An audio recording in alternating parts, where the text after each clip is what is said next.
Vallahi işte hocaya sormuşlar ya, demişler ki damdan düştün sana kimi getirelim? O da demiş damdan düşen birini getirin. O benim halimle anlar. Otizmin halini otizmle anlar.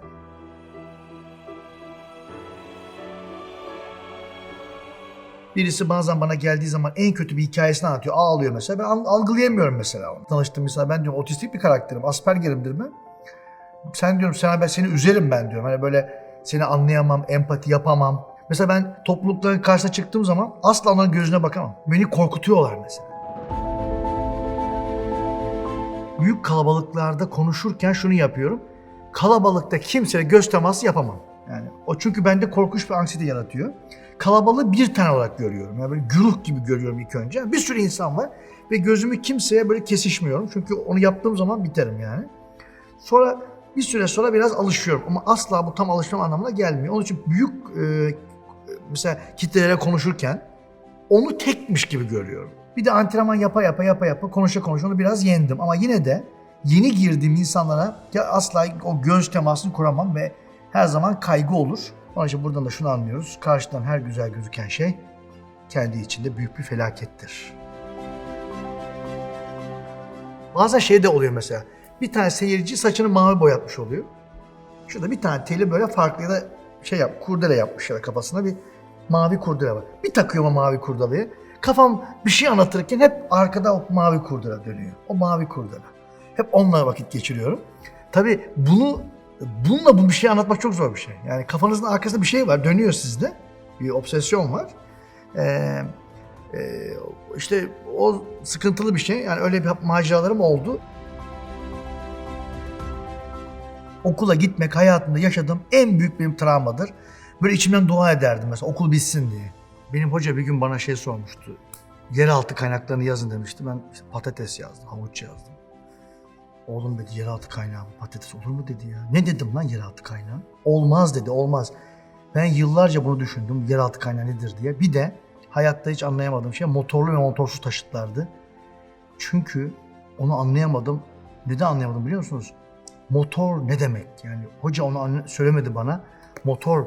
Motorun tanımını yapmadığı için ben onu anlayamadım. Çünkü otizmli çocuklarda kelime dağarcığı da olmuyor. Keşke hoca motorlu ve motorsuz taşıtlar öğretirken önce motorun resmini gösterseydi yani. Önce motorun resmini görmeden biz motorlu taşıtı öğrenmeye çalıştık. Tabii çok ağırdı. Benim tek bir yönüm iyi mesela ezber kabiliyetim. Hala da öyle. Kitapları ezberleyebiliyorum. Aklıma tutabiliyorum. Ama çok böyle hani bana bir zeka testi getirin. Ben zeka testinde çok kötü çıkabilirim yani.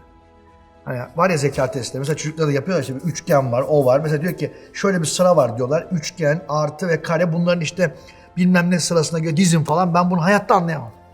Ben ya bitti. Ya ben çok basit bir yetenek sınavında kalırım ben. Ama iyi olduğum nokta ne?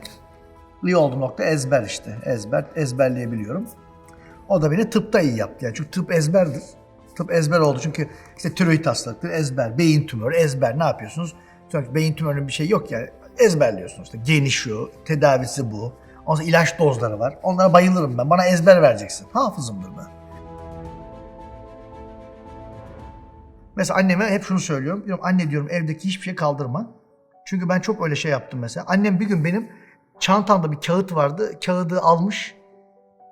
Sonra ben Denizli'ye gittim. Çantayı bir açtım o kağıt yok. Kağıt da iğrenç bir kağıt yani. Böyle hiçbir şey yaramayacak bir kağıt. Sadece o yerinde yok diye. Bazen ataç da oluyor. Ve çantanın içinde benim ataçım vardır bir tane. O ataç yoksa ben öfke nöbeti geliştiririm.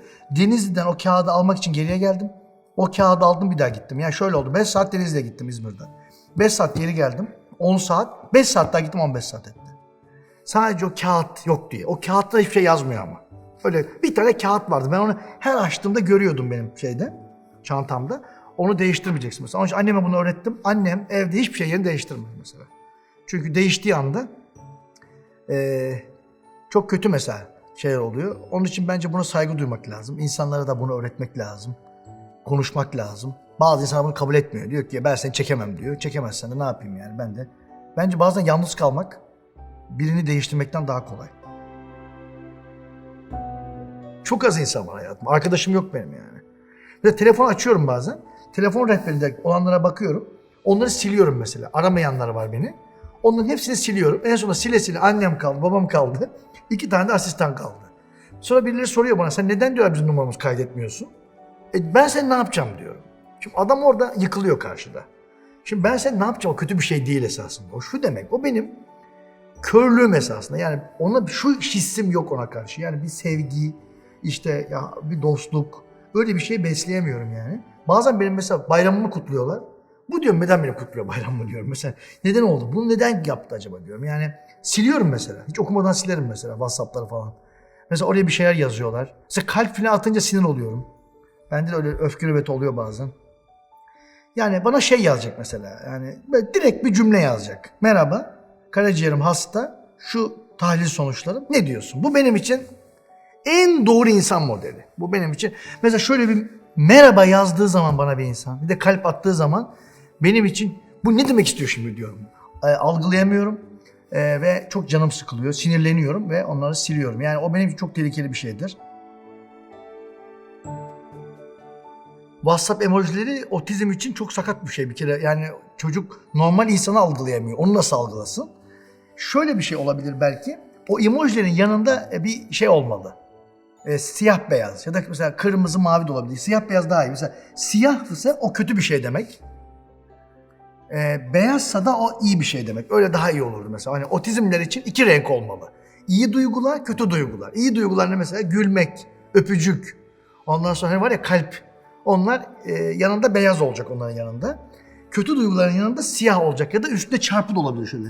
Yani şöyle bir kutucuk çarpı. Bir de mesela bana kadınlar bazı ifadeler kullanıyor bazen. İşte diyor şöyle yaparsan şöyle olur. İşte sevginin 3 komponenti vardır. Ben onları söylediği zaman yine sapıtıyorum. Bu diyor ne demek istedi? Kötü bir şey mi söylüyor diye. Yani benim için bir insanın beni sevmesi 2 şey biliyor musunuz? Bana yemek yapmalı. Bir de başım okşamalı. Yani ben onun dışında bir şey anlayamam yani. Onu ben hep söylüyorum insanlara. Önce inanmıyorlar bana. Ama yaşadıkları zaman sadece evet ya gerçekten böyleymiş. Ben diyorum ben size söylemiştim. Onu yapıyorum yani. Yapacak bir şey yok. Gelecekte herkesin bir yedeği olacak. Onu anlatayım biraz. Yani herkesin bir kopyası ya da ciğerinin, böbreğinin, karaciğerinin olduğu bir hayvan olacak. Onun için bu da güzel olacak. Yani mesela o zaman uzun yaşayabileceğiz. Çünkü böbreğimiz, karaciğerimiz değişebilecek. Ama beynimiz ne yazık ki beyin nakli mümkün değil. İşte nasıl doğdun öyle gidiyor. Onun için benim kapanışta böyle olsun. Herkes kaderini yaşar ya. Ben onu öğrendim ya. Kadere müdahale edemezsiniz. Kadere müdahale etmek de bir kader bence. Hani mesela diyorsun ya ben değişeyim bugün, o da kader bence. Son laf bu. Kaderini değiştiremezsin. Herkes kaderini yaşar.